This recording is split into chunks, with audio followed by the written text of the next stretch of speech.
Bismillah, wassalatu wassalamu ala rasulillah. Assalamu alaikum. Assalamu alaikum. Assalamu alaikum. It is Friday. Alhamdulillah, Yawm al-Jum'ah.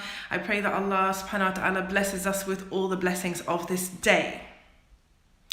Now, y'all know, unfortunately, I very rarely get on Instagram or Facebook live when something hasn't happened. Okay, and I just wanted to come on here because I just received a message that really upset me from a sister. And I'm not going to go into the details of her message. It's to do with her marriage, etc. Okay, and I ask right now that Allah subhanahu wa ta'ala bless her with healing and with freedom from the situation that she's in the very best way. Okay, Ameen for all of you, Ameen.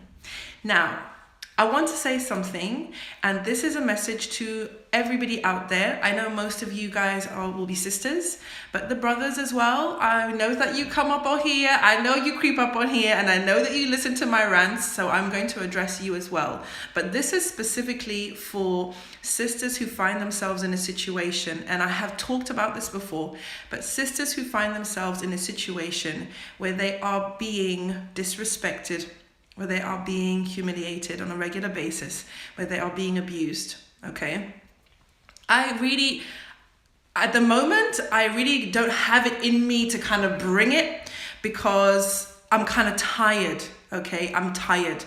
But I'm not too tired to tell you something very important, and I want you to take this message, and I don't want you to get all inspired and all hyped up and oh wow, Sister Na'imah really brought it, yeah, she told them and all of that stuff. I'm not interested in that, okay? Because at the end of the day, hype is cheap, okay? Hype is cheap. What we want, guys, is transformation. What we want is change. What we want is progress, evolution, growth. That is what we want, okay? Not hype. So when I say this to you, I really want you to listen with your ears, let it go into your brain, and listen with your heart, okay? Please, guys, ladies in particular, set a standard for yourself. Set a standard. That standard is what you are willing to accept.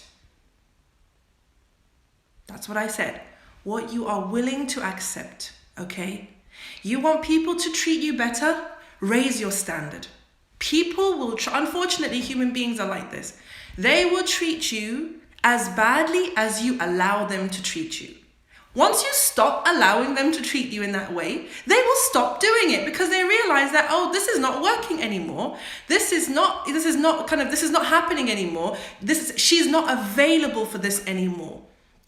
And listen to me, I'm so sorry. And the reason I'm so upset about this, the reason I'm so upset about this is because I have had too many messages from sisters. Wallahi, it breaks my heart. Too many messages from sisters whose husbands have treated them like trash and continue to treat them like trash again and again and again. They have a baby for him, he treats them like trash. They have baby number 2, he's still treating them like trash. He gets wife number 2, still treating them like trash. Baby number 3, treat them like trash. Divorce you, yeah? Then in your iddah take you back, still treat you like trash. And you keep being available for his BS. You keep begging for it. You keep accepting it. You keep apologizing. You keep accommodating. You keep enabling. What the hey? Why would he change? I have sisters who come on and they say things like, I hope that he would change. I hope that he would become a good man. He's not a good man. He's an idiot or a narcissist or hurting himself. He probably has his own issues that you don't even know about, and he's simply taking them out on you. And here you are, little miss, wanting to be a good wife and a good mother and all of that stuff, making yourself available to be treated worse than a prostitute on the street. Being slandered, backbitten, called names, humiliated in front of your family, beaten in front of your kids, sent back to your parents' house, I divorce you, oh no, I take you back, all of that stuff. Ladies, we're not available. We're not available for that rubbish. You should not be available for that rubbish. Because did not Allah subhanahu wa ta'ala create you? Did he not create you? Are you not worthy of respect? Are you not worthy of the honor and dignity? And we talk about it. Ladies, in the talks, yes, they love to bring it. Oh, Islam has honored the women. In Islam, women have honor and dignity, unlike blah, blah, blah, blah, blah, blah, blah. I'm sorry, guys. Yes, Allah gave us honor and dignity, but we don't honor ourselves. And we behave like we have no dignity. Because what we will accept shows that to everybody. It's cool. Treat me however you like. I'm a patient Muslim woman. I'm going to take it. I'll take everything you've got. I will take all the rubbish. I will take all the filth. I will take all the violence, all the cruelty, all the meanness, all the insults. I will take everything, all the filth you've got in you. I'll take it. It's fine. I'll take it. I'll carry it for you. Seriously? Did Allah subhanahu wa ta'ala not create you for a noble purpose?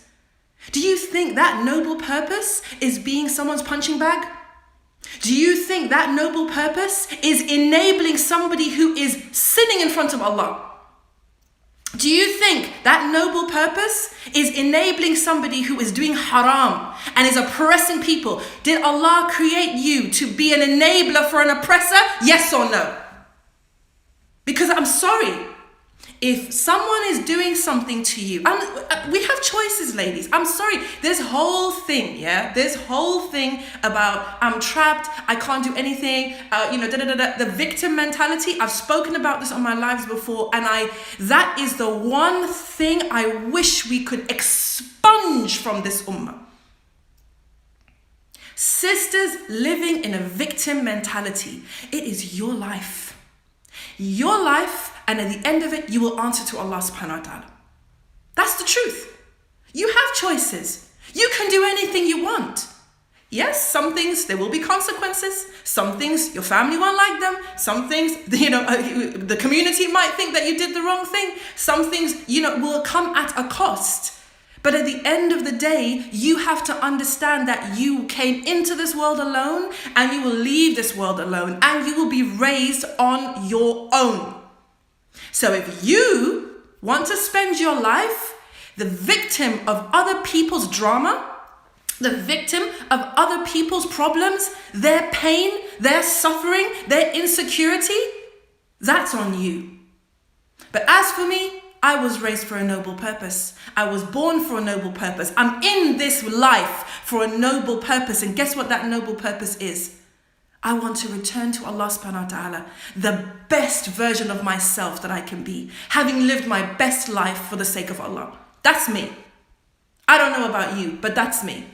And as far as I'm concerned, sis, please don't play the victim card when you are allowing it.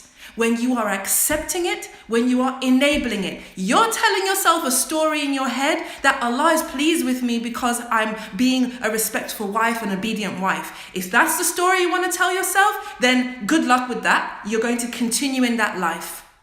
And I'll tell you where that life goes. You right now, maybe you're feeling strong, but by the end of it, He will have rinsed you. He will have rinsed you. He will have rinsed your self-esteem, your self-worth, your confidence, any shred of love for yourself. He will rinse all of that. And the worst thing is, very often, they rinse your iman as well. Because at the end of it, when you can't take any more, you may have lost friends. You may have lost family by that point. You may even have lost your children, okay? And you're left there, an empty shell. Do you think that that is what Allah subhanahu wa ta'ala wants for you? Ask yourself that. Do you think that is what Allah subhanahu wa ta'ala wants for you? Yes, it's true. We've got social systems in some of our communities that enable this type of behavior.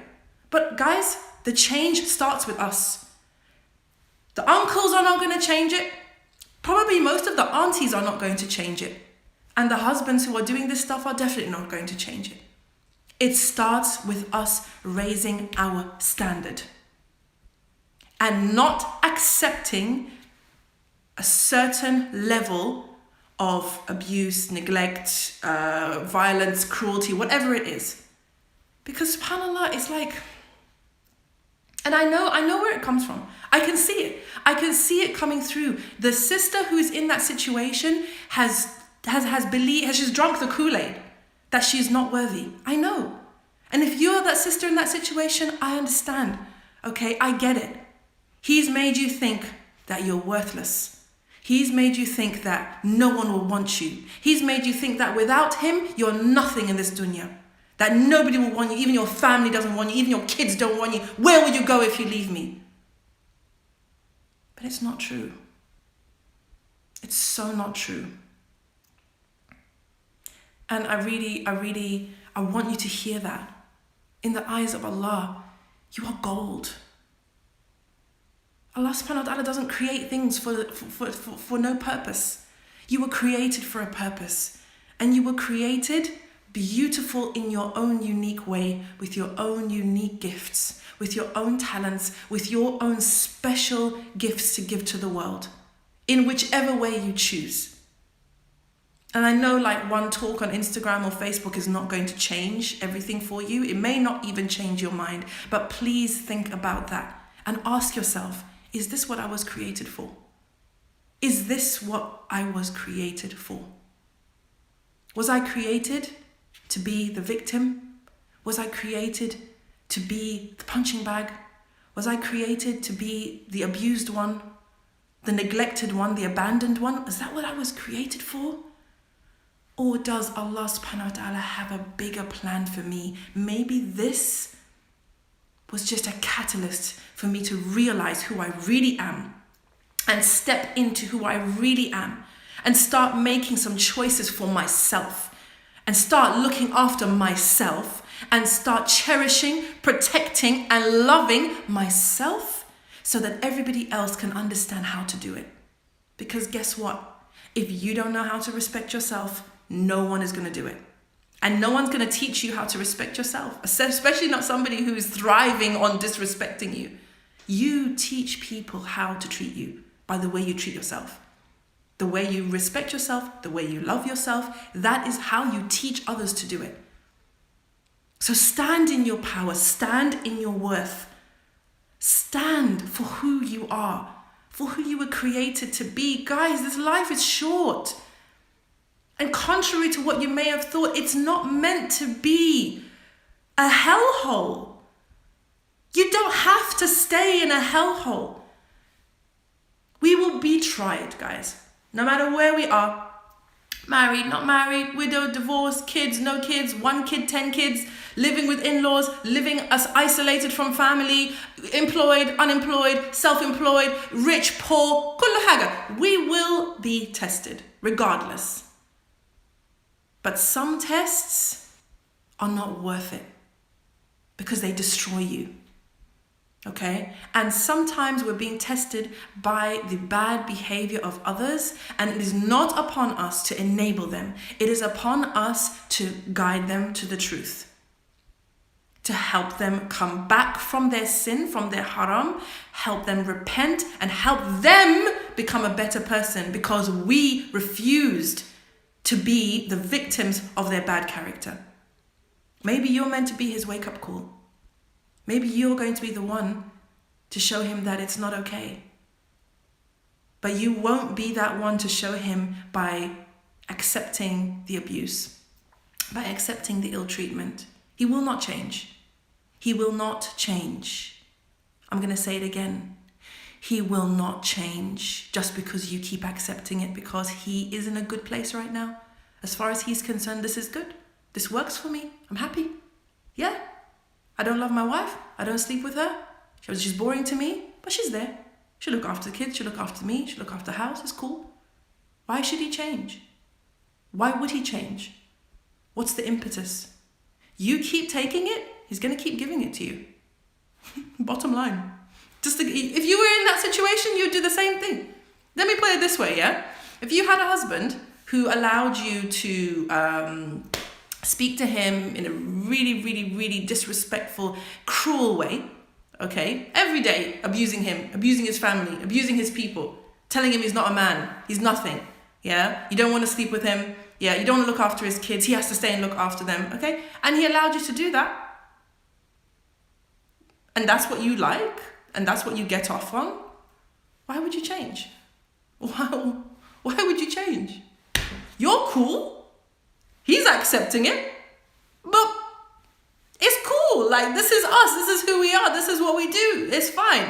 Just like that when you have a husband who's in a certain groove, yeah?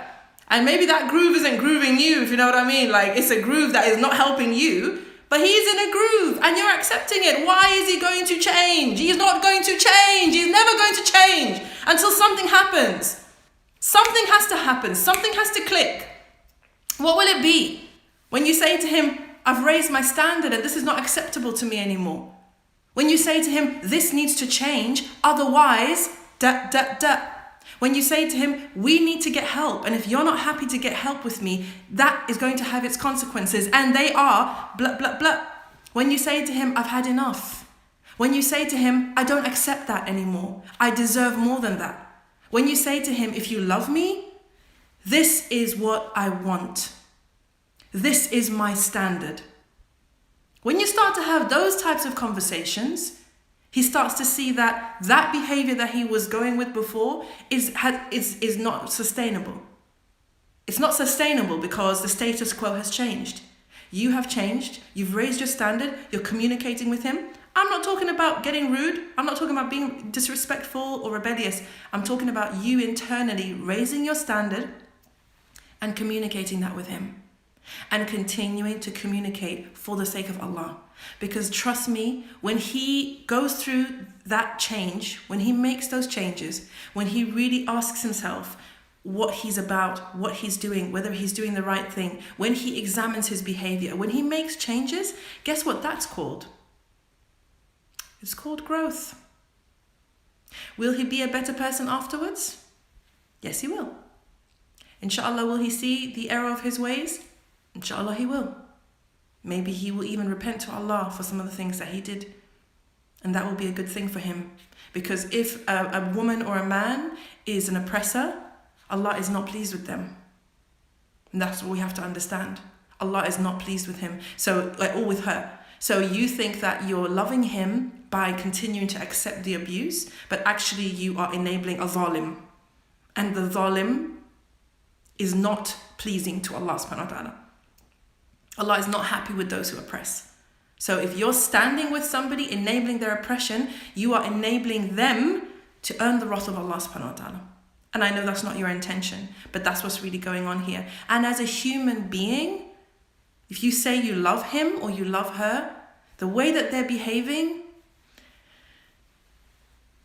they need to up level. They need to up level. A lot of the time they are hurting themselves. Sometimes it's purely nafs or ego.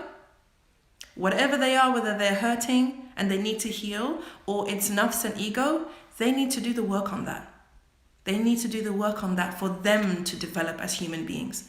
And we're not helping them by enabling them. It's the same with our kids. If you have a son who's doing this or a daughter who's doing this, it's the same thing. You're not helping by enabling them. You're actually handicapping them. And you could be jeopardizing them before Allah subhanahu wa ta'ala. So as a woman, as a wife, as a mother, as a sister, as a daughter, raise your standard. Raise your standard and communicate very clearly with the people around you. Because check it. If we as an ummah, as a community, as a generation, collectively raised our standard, okay, there will be some people who would not be happy. There will be some brothers who come up on there and say these sisters are fitna makers, they're troublemakers, There will probably be some separations, there will probably be some divorces. Some of them needed, yeah? But that's not what the point is here. Because what would happen is that, firstly, those women would get a chance to heal. Those men would have a chance to see their behavior for what it really is and maybe even evolve and change. And the children will see that my mom has standards And as a woman, I should have standards. And as a man, I should want a woman with standards. And I should respect that a woman has standards. And then, hopefully, it becomes more and more part of the culture that people understand that I can't get away with that kind of behavior. And if I'm wanting to carry on like that, there are going to be consequences. And I have to ask myself, am I ready for those consequences or not? It's the same with domestic violence. And I said this in a live a long time ago. It's the same with domestic violence. Domestic violence thrives on enablers. When the wife allows it, for whatever reason, and the family keeps quiet about it, the abuser is enabled to continue with his abuse. Now, if a woman puts her hand up and says, no more, what will happen? And if more women put their hands up and say no more, initially what will happen? There will be women leaving the marital home. There will be women who become single mothers. There will be separations and there will be divorces and there will be convictions, okay? That is in the short term. And there will be family relationships that are broken up in the short term. All of this will happen in the short term. But in the long term, either later on in life or in the next generation, men and women will understand that me abusing my spouse is not okay. And there are consequences. And I don't want those consequences. I don't want to lose my family because I can't keep my mouth shut or I can't keep my hands to myself. I don't want my uncles and my dad and my mum on my back. I don't want my wife taking my kids and going into a shelter because I know she's going to do that. And I don't want a criminal conviction, so I better fix up. Can you see what I'm saying? In the short term, it's fitna. Yes, it is. But the abuse is fitna. Abuse is fitna, okay? Let's not make any bones about that. Abuse and this violence and cruelty in marriages is fitna. And it affects the wife, the husband, the children, and everybody around it. So let's deal with things the way that they are. Ladies, raise your standards. Brothers, raise your standards in every area of your lives. Go out there and crush this Friday. I'll see you. Assalamu alaikum.